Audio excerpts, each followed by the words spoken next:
This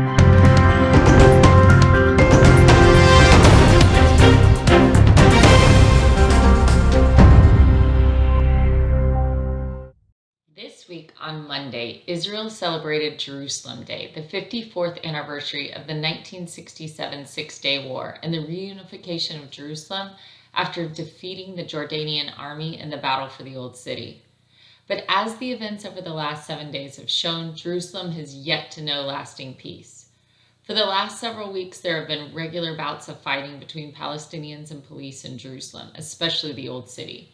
Ramadan is always witness to escalating tensions in Jerusalem, but this April, little sparks ignited larger fires on the daily.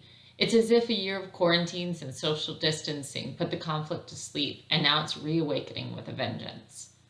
The background to the violence in April is blamed on a few things. Palestinian grievances point to a case being heard by the Jerusalem Magistrate Court over a real estate dispute in a neighborhood in East Jerusalem.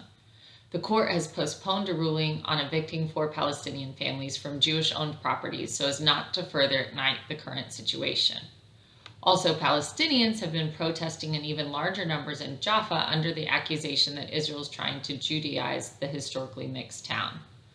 From the perspective of Israel, the pretext to the current violence started over the last few weeks, labeled in what they've called TikTok terror.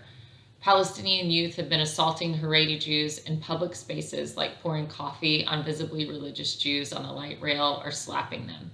They then post their abuse on the social media app. This has created a copycat effect that is hard to see as anything other than vile anti-Semitism, regardless if it's renegade youth or not. Haredi Jews do not usually serve in the IDF, and many are not even Zionists. The only reason that they are being targeted for these videos is because they are visibly Jewish. Some Islamic leaders have come out and condemned the behavior as un-Islamic, but the Palestinian Authority has been silent on the matter. Mostly, like always, tension in Jerusalem surrounds and abounds on the Temple Mount. At the start of Ramadan, Israeli police put up barricades around the Damascus Gate to try and do some crowd control for the expected surge of Muslims attending the Friday prayers on the holiday. The Israeli Municipal Authority said it always puts up barricades at Ramadan, but the Arab authorities claimed that wasn't true and that the barricades were all part of Israel's grander plan of changing the status quo on the Temple Mount. Rioting commenced and the Israelis backed down and ended up removing the barricade, but it was too late to quell the uprising. Jerusalem Day coincided with the last Friday of Ramadan. Israel decided to ban Jews from visiting the Temple Mount on Jerusalem Day, a move that garnered a lot of criticism from those who believed Israeli officials were just rewarding the rioters and punishing Jewish Israelis. On that day, almost 90,000 Muslim worshippers ascended the Temple Mount. Riots soon broke out on the Temple Mount, and Israeli Temple Mount police tried to gain control of the situation.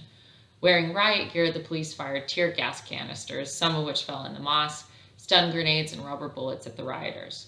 Pictures were posted of smoke coming out of the mosque, and immediately alarms were sounded that Israel was storming the Al-Aqsa Mosque. Mahmoud Abbas declared his full support for the heroes in Aqsa.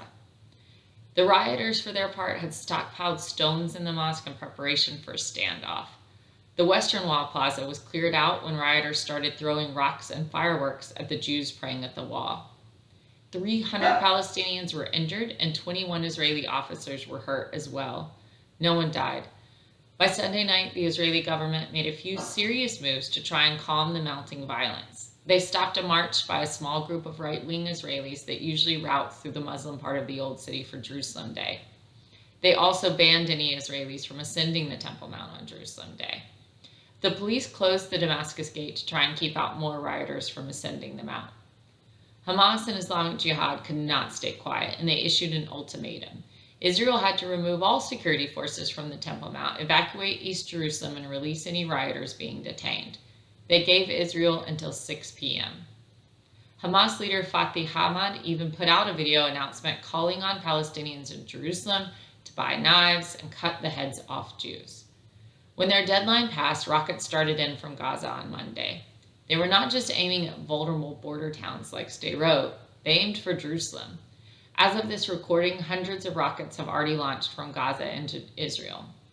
One rocket hit a home in Jerusalem. The Knesset was evacuated once the warning sirens began, And just across the border, Hamas sent over their signature fiery balloons to set ablaze Israeli fields and forests. Israel responded to all of this with targeted airstrikes on Gaza. On Tuesday night, over 1 million Israeli families bunked in their bomb shelters as hundreds more rockets fell on not just Israeli towns bordering Gaza, but also Jerusalem and Tel Aviv.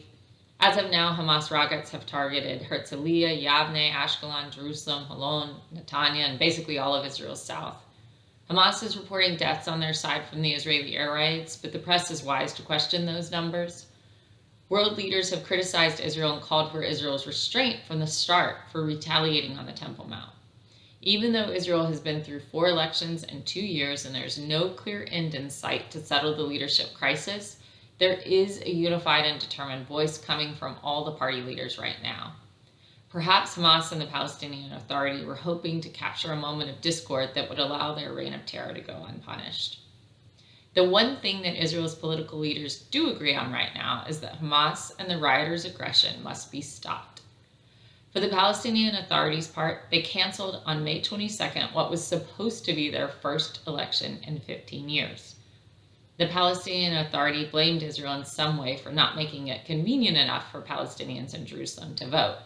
However, Israel does not interfere with Palestinian elections. Mahmoud Abbas is more concerned about Hamas's showing in any fair election. Abbas is in his 16th year of what should have been a 4-year term. Please join me in your prayer time today and pray the words of Psalms 122. Pray for the peace of Jerusalem. May those who love you be secure. May there be peace within your walls and security within your citadels. For the sake of my family and friends, I will say, peace be within you. For the sake of the house of the Lord our God, I will seek your prosperity. Shabbat Shalom.